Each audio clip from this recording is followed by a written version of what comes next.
വിവാഹ ആവശ്യങ്ങൾക്കോ മറ്റോ സ്വർണം വാങ്ങാൻ ജ്വല്ലറിയിൽ പോകുമ്പോൾ കടക്കാർ തരുന്ന ബില്ലിലെ തുക നമ്മൾ ചോദ്യം ചെയ്യാതെ കൊടുക്കാറാണ് പതിവ്. എന്നാൽ നിങ്ങൾ വാങ്ങുന്ന സ്വർണത്തിന് നൽകുന്ന തുക അർഹിക്കുന്നതിലും കൂടുതലാണോ എന്ന് നിങ്ങൾ എപ്പോഴെങ്കിലും ചിന്തിച്ചിട്ടുണ്ടോ? സ്വർണത്തിന്റെ യഥാർത്ഥ വില എത്രയാണ് എന്നും ജ്വല്ലറിക്കാർ എങ്ങനെയാണ് അവസാന ബിൽ തുക കണക്കാക്കുന്നത് എന്നും കൃത്യമായി മനസ്സിലാക്കാൻ ഒരു ലളിതമായ സൂത്രവിദ്യയുണ്ട്. അടുത്ത തവണ സ്വർണം വാങ്ങാൻ പോകും മുൻപ് ഈ കാര്യങ്ങൾ നിർബന്ധമായിട്ടും അറിഞ്ഞിരിക്കണം. ആദ്യമായി സ്വർണത്തിന്റെ അടിസ്ഥാന വില സ്വയം എങ്ങനെ കണക്കാക്കാമെന്ന് നോക്കാം. അന്താരാഷ്ട്ര വിപണിയായ കോമെക്സിലെ സ്വർണ്ണവില അടിസ്ഥാനമാക്കിയാണ് ഇന്ത്യയിലെയും ഗോൾഡ് റേറ്റ് നിശ്ചയിക്കുന്നത്. ഇത് കണക്കാക്കാൻ 3 ഘട്ടങ്ങളാണുള്ളത്. ഒന്നാമതായി അന്താരാഷ്ട്ര വിപണിയിലെ 1 ഔൺസ് സ്വർണ്ണവിലയെ അന്നത്തെ ഡോളർ രൂപ വിനിമയ നിരക്ക് കൊണ്ട് ഗുണിക്കുക. രണ്ടാമതായി ലഭിക്കുന്ന തുകയെ 28.35 കൊണ്ട് ഹരിക്കുക. കാരണം 1 ട്രോയ് ഔൺസ് എന്നാൽ 28.35 ഗ്രാമാണ്. ഇതുവഴി 1 ഗ്രാം സ്വർണത്തിന്റെ നിരക്ക് രൂപയിൽ ലഭിക്കും. മൂന്നാമതായി ഇതിനോടൊപ്പം ഏകദേശം 6% കസ്റ്റംസ് തീരുവയും 3% GSTയും കൂട്ടിയാൽ അന്നത്തെ 24 കാരറ്റ് സ്വർണത്തിന്റെ യഥാർത്ഥ ബേസ് റേറ്റ് കിട്ടും.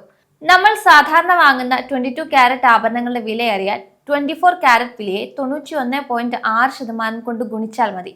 ഈ ഫോർമുല അറിയാമെങ്കിൽ കടക്കാർ പറയുന്ന വിലയിൽ കൃത്രിമത്വം ഉണ്ടോ എന്ന് എളുപ്പത്തിൽ കണ്ടുപിടിക്കാം.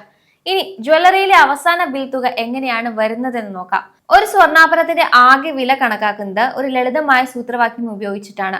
ആകെ വില എന്നാൽ സ്വർണത്തിന്റെ തുക പ്ലസ് പണിക്കൂലി അല്ലെങ്കിൽ wastage plus 3% GST plus hallmarking charge എന്നിവ ചേർന്നാണ്. ഇവിടെ പലരും വഞ്ചിക്കപ്പെടുന്നത് പണിക്കൂലിയിലാണ്. പണിക്കൂലി പ്രധാനമായും 2 രീതിയിലാണ് ഈടാക്കുന്നത്. ഗ്രാമിന് ഇത്ര രൂപ എന്ന നിരക്കിലോ അല്ലെങ്കിൽ സ്വർണ്ണവിലയുടെ നിശ്ചിത ശതമാനമായോ. സങ്കീർണമായ ഡിസൈനുകൾക്ക് പണിക്കൂലി കൂടും. എന്നാൽ പണിക്കൂലി ഗ്രാമിനാണോ അതോ പെർസെൻറ്റേജ് ആണോ എന്ന് മുൻകൂട്ടി ചോദിച്ചറിയുന്നത് തട്ടിപ്പുകൾ ഒഴിവാക്കാൻ സഹായിക്കും. സ്വർണം വാങ്ങുമ്പോൾ ശ്രദ്ധിക്കേണ്ട പ്രധാനപ്പെട്ട 3 കാര്യങ്ങൾ കൂടി ഓർമ്മയിൽ വെക്കുക. 1. കല്ലുകളുടെ തൂക്കമാണ്. നിങ്ങൾ വാങ്ങുന്ന മാലയിലോ വളയിലോ മുത്തുകളോ കല്ലുകളോ ഉണ്ടെങ്കിൽ അവയുടെ തൂക്കം സ്വർണത്തിന്റെ മൊത്തം തൂക്കത്തിൽ നിന്ന് കുറച്ചിട്ടുണ്ടെന്ന് ഉറപ്പാക്കണം. അല്ലാത്ത പക്ഷം കല്ലുകൾക്കും സ്വർണത്തിന്റെ വില നൽകേണ്ടി വരും. മെഷീൻ നിർമ്മിത പ്ലെയിൻ ആഭരണങ്ങൾക്ക് പണിക്കൂലിയും വേസ്റ്റേജും വളരെ കുറവായിരിക്കും. വലിയ വേസ്റ്റേജ് ചാർജ് ചോദിക്കുന്ന ഡിസൈനുകൾ വാങ്ങുമ്പോൾ വില പേശാൻ മടിക്കരുത്.